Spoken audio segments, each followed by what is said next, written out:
Hey guys, what's up? It's Joe Rady from Rady's Rides. I'm back here at Walker Ford, sunny Clearwater, Florida, and we have this new Ford Mustang EcoBoost. And what I want to do with this Mustang EcoBoost is I want to pose a question to you.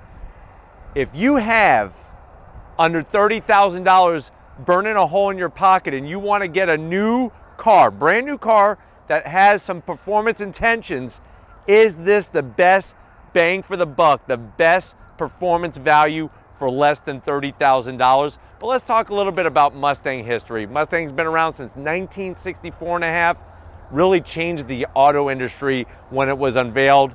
And great news is a lot of that same recipe is what is in the new Mustangs that are produced today. Now, Ford obviously gives you an option. You could go EcoBoost or you could go the Mustang GT route. But one thing is for certain, sub $30,000, EcoBoost is going to be that choice out of this and the GT.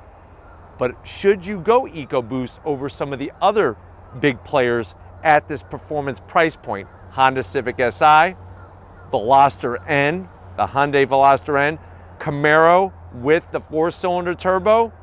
Those are some of those heavy hitter options. But let's go ahead, dive into this Ford Mustang EcoBoost and see, really, is it the budget winner?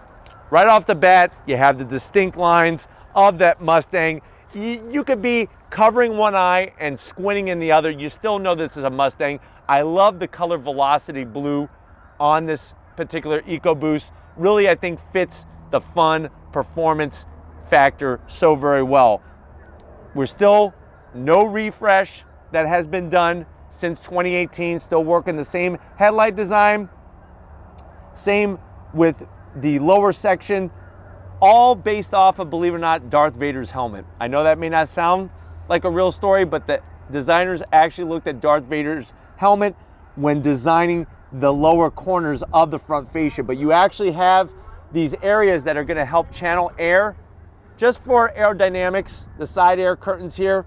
You have your exterior lighting, a little bit of a low lip spoiler, just enough. And then when you come across that iconic grille, flat black with the chrome pony, some flat black as your base, and then also flat black in the lower section, gives it a nice cohesive look. And you know what? Over time, this is going to take a better beating than definitely gloss black. Now, when we go up under the hood, even though this is not the Mustang GT with the V8, you are going to get functional heat extractors, and you have those definitive body lines of Mustang muscle car performance in an affordable package. When we come around the bend, what are we working with stock? We've seen so many different trim levels here on Rady's Rides when it comes to Mustangs. What is the stock wheel setup on it? It's going to be the 17-inch wheel, bright metallic silver. I think it's working well with the Velocity Blue, and it does have that classic, almost like a torque thrust wheel design to it. You're looking at 235 on the width and a 55 series sidewall. The nice thing about having such a large sidewall is that it's going to give you a more comfortable ride. Plus, if you get close to a curb, hopefully this sidewall will take the hit rather than this 17-inch wheel. As we go down the side, the clean Mustang lines, no fake vents or anything like that. Color matched on the mirror caps. Keep working our way back. You have that flat black low sill extension. The side sill extension really gives it a nice definitive look. And then, of course, that rear quarter window going into the flared out fender, classic Mustang all day long.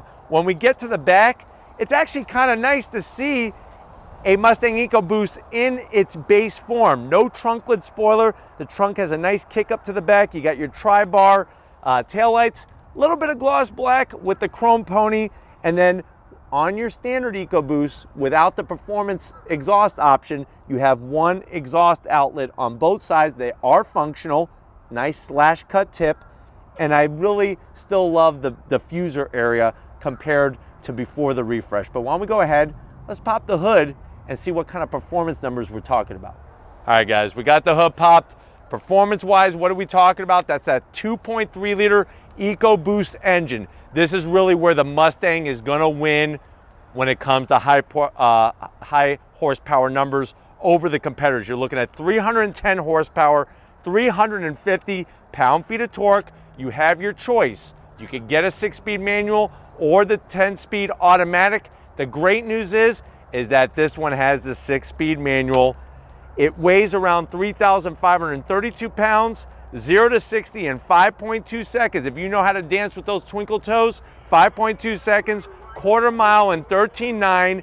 It's got 0.96 G lateral grip of acceleration, and MPGs 21 in the city, 31 on the highway. When you compare this to what the others are bringing to the table, Honda Civic Si is 205 horsepower. If you go Veloster N with the performance pack, you're looking at 275, non-performance pack 250, and that Camaro with the 4-cylinder turbo is putting out about 275 horsepower. So clearly, when it comes to performance, this wins hands down. The exterior, beauty's always gonna be in the eye of the beholder, but nobody can argue with the muscle car appearance of this Mustang. But why don't we go ahead, let's get to the interior and see what this EcoBoost brings to the table.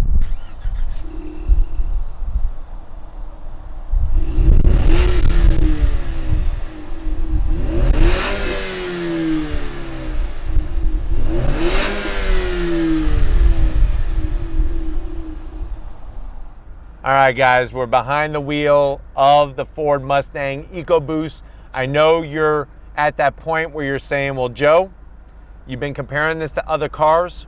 How much is it for the performance, for the style and everything else? You're looking at an MSRP, because we always bring MSRPs here on Rady's Rides. You get incentives, rebates, negotiate. That's all depending on where you live and what area of the country. But here, MSRP is $27,500. Let's see what you get for the money. Now, to the door panels, you do have this leatherette material on the armrest, which is nice and soft. I like the white contrast stitching. I'm gonna zonk the cloth though on the back portion of the door panel. But if you look at some of the competition, they have pretty much the same setup or worse. So we're trying to keep it apples to apples. You do have a nice pocket down there for a bottle of milk and a couple of Twinkies as you're going down the road in your Mustang. Soft material on the dual cowl dash. You have this faux carbon fiber in here, which actually fits it pretty good. With the Velocity Blue, I have no gripes with this faux carbon fiber. 3 AC vents, which is a nice touch. Here's where it's really gonna come up short. You had more horsepower compared to the competition. Small infotainment system, if you even could call this an infotainment system. You have a little 4-inch screen. It does have a backup camera, but you better have your Mustang magnifying glass, which it's right there. And I hit it and it doesn't obviously make the image any larger, but that is your backup camera. You do have trajectory, which is really nice, but that is ultra small. You better have your spectacles on to really see that. We drop down, you have your radio controls, easy to use, AC controls, your blower fan switch, temperature gauge. You can shut your traction control off. You can adjust the steering wheel, 3 different settings, which I'll show you that in the business end. You have a USB, a 12 volt, and a place for some M&Ms, but you better eat them fast because this is in the sun and they're gonna melt. Hard plastic on the center console, but this is what I'm talking about. You could get a 6-speed manual transmission. If you don't want the 6-speed, you can go with a 10-speed automatic. Nice short throws for this particular transmission.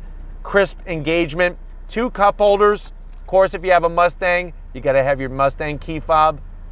You flip around the back, you could open up your trunk that way. Good old-fashioned e-brake, soft on the armrest.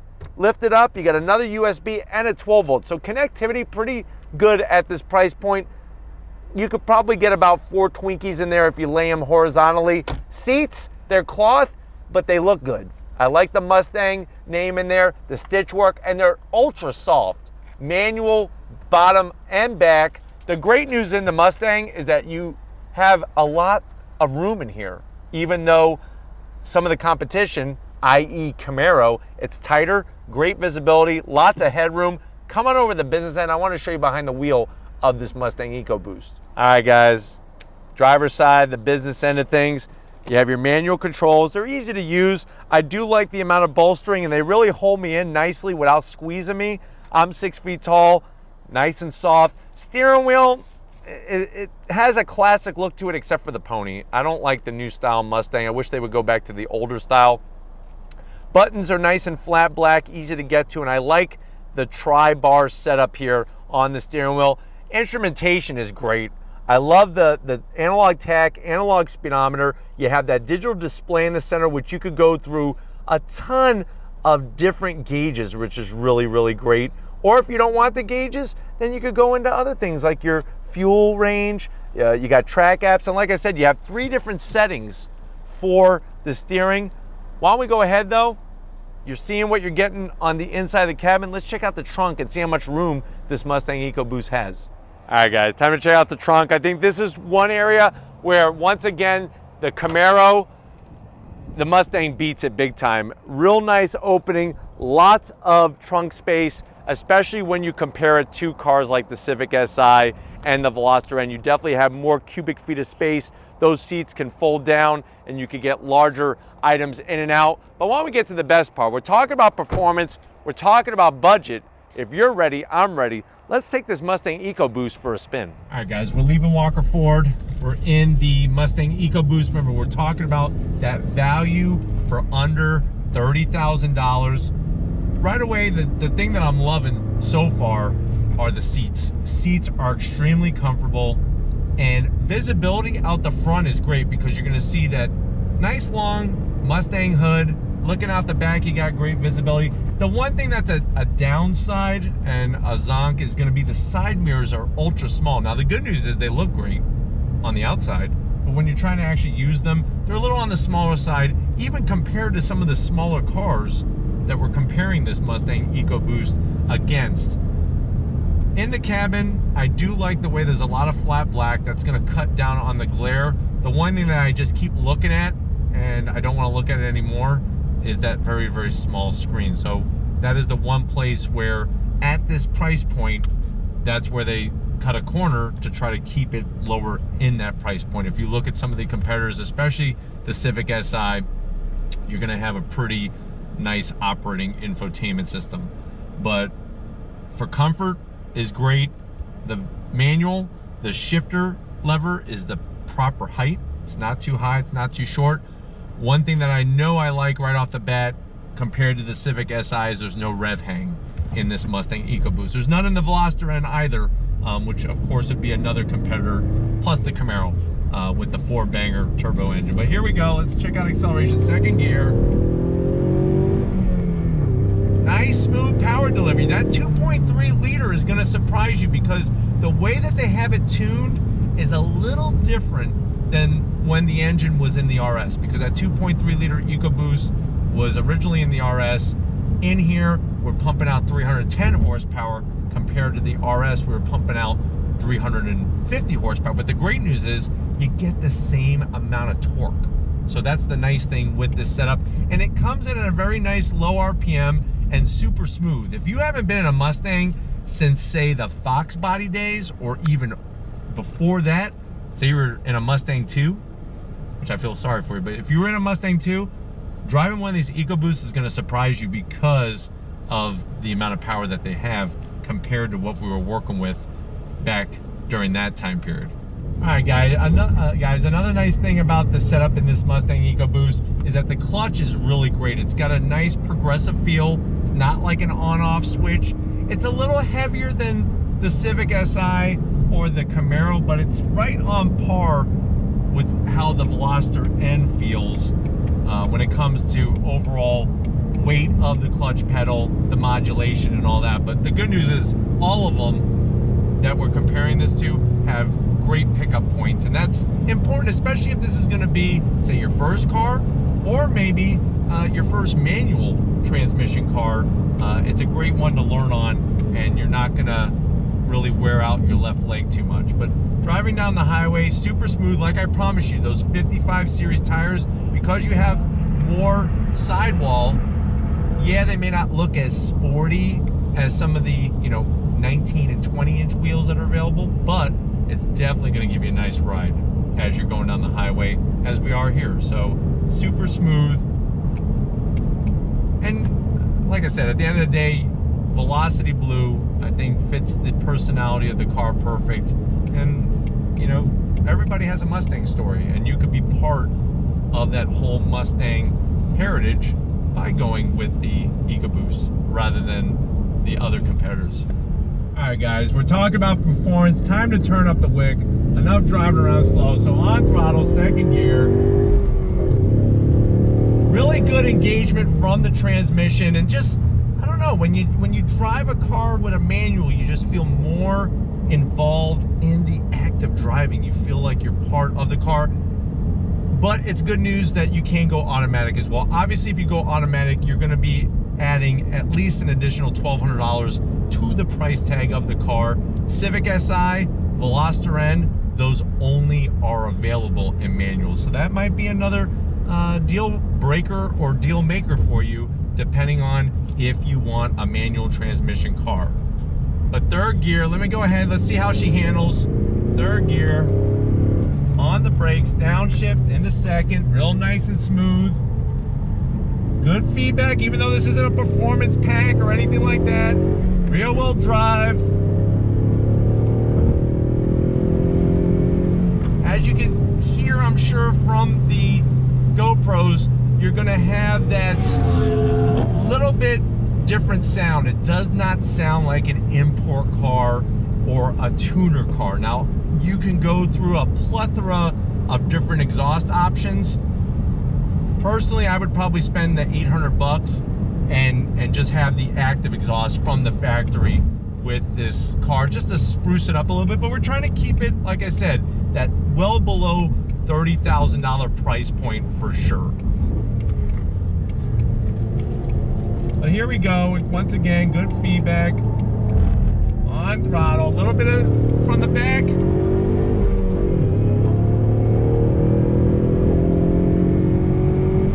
What I'm noticing is that as you carry those RPMs higher, she does run out of steam a little bit past 5,500, 5,600. You definitely want to shift.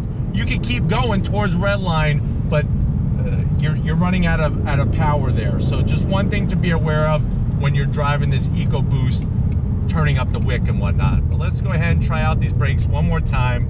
Brake pedals feel good, nice modulation all the way through.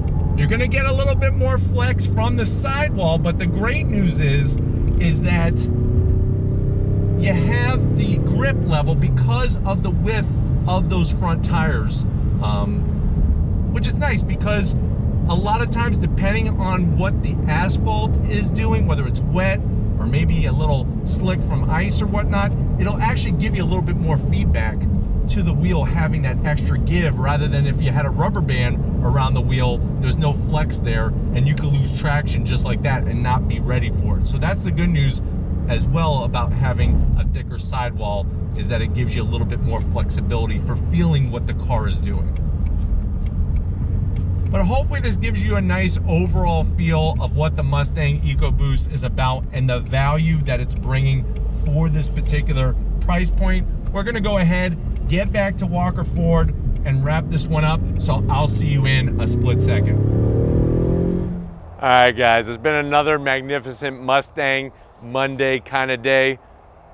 What can I say? When it comes to the value, if you could get past not having a V8, I think for the price point, you're definitely getting a lot of performance and in that iconic wrapper of the Mustang with this Mustang EcoBoost. But I definitely gotta thank Frank Walker, Weston Walker, Tracy, Benji, Mark, Austin, Greg. The whole crew here is so accommodating of Rady's Rides.